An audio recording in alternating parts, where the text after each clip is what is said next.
पुरानिक काल में वेदों के ज्ञाताओं में श्रेष्ठ व महान ऋषि कुंडू हुआ करते थे, जिनका आश्रम गोमती नदी के तट पर था। एक बार की बात है कि ऋषि कंडू ने घोर तपस्या करना शुरू किया कि वो तपस्या में इतने लीन हो गए कि उन्हें किसी भी बाहरी चीज का आभास होना बंद हो गया था। इस तरह ऋषि को तपस्या में देखकर देवराज इंद्र घबरा गए। उन्हें यह डर सताने लगा कि ऋषि कंडू उनके स्वर्ग का सिंहासन उनसे न छीन ले। इसी डर के परिणाम स्वरूप इंद्रदेव ने ऋषि कंडू की तपस्या भंग करने के लिए ब्रह्मलोचा नाम की अप्सरा को पृथ्वी लोक भेजने का निर्णय लिया। अप्सरा भी अप्सराओं में अप्सरा थी। तीखे नैन नक्श, गठीला बदन, हंसी जो देवताओं को आकर्षित कर ले। एक संध्या नृत्य के बाद इंद्र ने ब्रह्मलोचा को अपने पास बुलाया और उस बला की खूबसूरत अप्सरा को अपनी योजना बताई।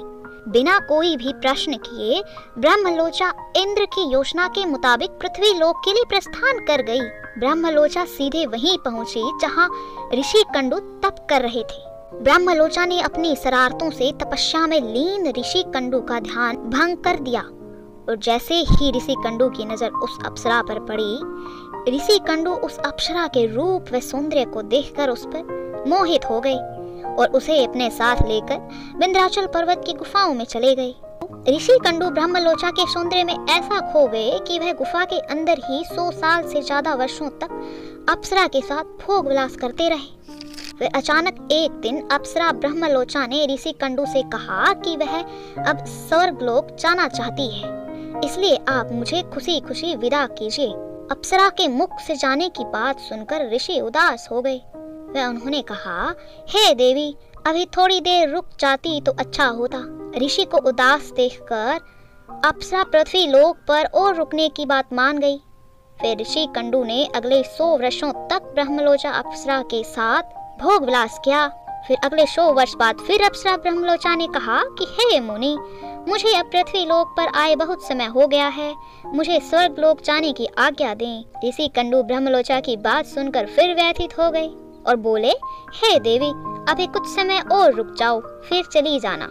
इसी तरह कई 100 वर्ष बीत गए। इसी तरह जब भी ब्रह्मलोचा अप्सरा स्वर्ग जाने की बात करती तो ऋषि कंडू किसी तरह उसे मना लेते और अप्सरा ऋषि कंडू के श्राप से भी डरती थी कि कहीं क्रोध में आकर वो उसे श्राप न दे दें। और दूसरी तरफ महर्षि के काम वासना में लिप्त होने से ब्रह्मलोचा अप्सरा के प्रति उनका प्रेम नित्य बढ़ता ही जा रहा था। तपस्या व ध्यान पूजा पाठ का त्याग कर ऋषि कंडू भोग विलास में डूबे रहते। फिर एक दिन की बात है, ऋषि कंडू बड़ी तेजी से अपनी कुटिया से निकल रहे थे। तभी ब्रह्मलोचा उनके पास आई और पूछने लगी, हे ऋषि, आप कहाँ जा रहे हैं? तब ऋषि कंडू ने जवाब दिया, हे भद्रे, दिन अस्त हो चुका है, अतः मैं संध्या उपासना करने जा रहा हूँ। अगर ऐसा नहीं किया तो मेरा धर्म नष्ट हो जाएगा।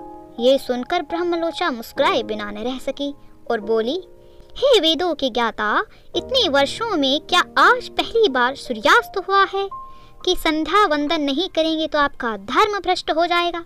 मैं तो जब से आपसे मिली हूँ, आपने तो संध्या वंदन किया ही नहीं। ब्रह्मलोचा के इस प्रकार के वचन सुनकर ऋषि कंडू बोले, हे भद्रे, नदी के इस सुंदर तट पर तुम आज सवेरे ही तो आई हो।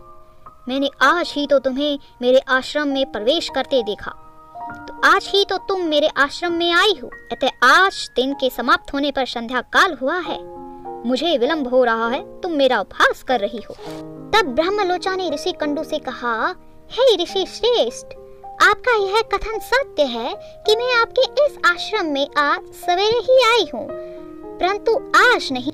जिस सुबह मैं आई थी उस सुबह को तो कई 100 वर्ष बीत चुके हैं।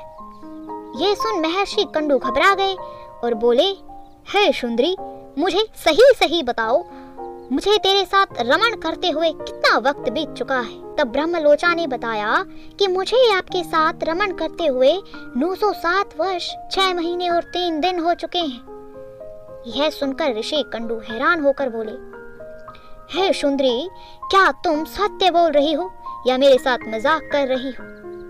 मुझे तो ऐसे प्रतीत होता है कि मैं तेरे साथ एक ही दिन रहा हूँ। तब ब्रह्मलोचा बोली कि हे ऋषि, मैं आपके साथ झूठ कैसे बोल सकती हूँ? वो भी उस समय जब आप अपने धर्म मार्ग का अनुसरण करते हुए तत्पर होकर मुझसे पूछ रहे हैं। मैं यहाँ किसी के कहने पर आई थी।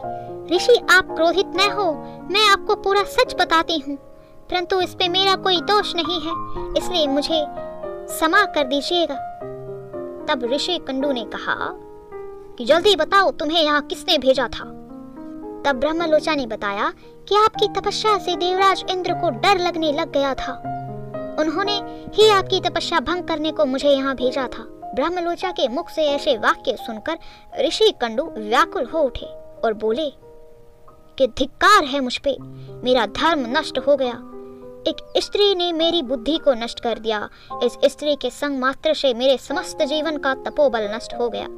इसलिए हे पापिन स्त्री, अब तू यहाँ से चली जा, क्योंकि तुझे इंद्र ने जिस कार्य के लिए भेजा था वह संपूर्ण हो चुका है। तूने मेरा तपोबल नष्ट कर दिया है। महर्षि को इस तरह क्रोधित देख ब्रह्मलोचा भय से कांपने लगी, जिस वजह से उसका पूरा शरीर पसीने से भीग गया। ऋषि कंडू ने जो गर्भ उस वक्त ब्रह्मलोचा में स्थापित किया था, वह भी ब्रह्मलोचा के रोम छिद्रों से निकलकर पसीने के रूप में बाहर आ गया। बार बार फटकारे जाने पर ब्रह्मलोचा आश्रम से निकली और आकाश मार्ग की ओर चल पड़ी। ब्रह्मलोचा का पसीना वायु ने इकट्ठा किया, वृक्षों ने उसे ग्रहण किया, वह सूर्य की किरणों से वह पोषित हुआ। वह धीरे धीरे बढ़ने लगा और समय पूरा होने पर उस वृक्षाग्रह से वृक्षा नामक एक कन्या उत्पन्न हुई, जो कि ऋषि कंडू, वायुदेव व सूर्य की पुत्री कहलाई। तो श्रोताओं, यह थी ऋषि कंडू के 900 साल तक संभोग करने की कहानी। उम्मीद करते हैं कि आपको हमारी यह पेशकश पसंद आई होगी। अगर पसंद आई है तो इसे ज़्यादा से ज़्यादा लाइक करें, शेयर करें और चैनल को सब्सक्राइब करें, ताकि हम आपके लिए हमारे धार्मिक धर्म ग्रंथों की कहानियाँ लाते रहें और आपको बताते रहें कि कितना कुछ है जो आज के दौर में आप पीछे छोड़ते जा रहे हैं, भूलते जा रहे हैं। कोटि कोटि वंदन।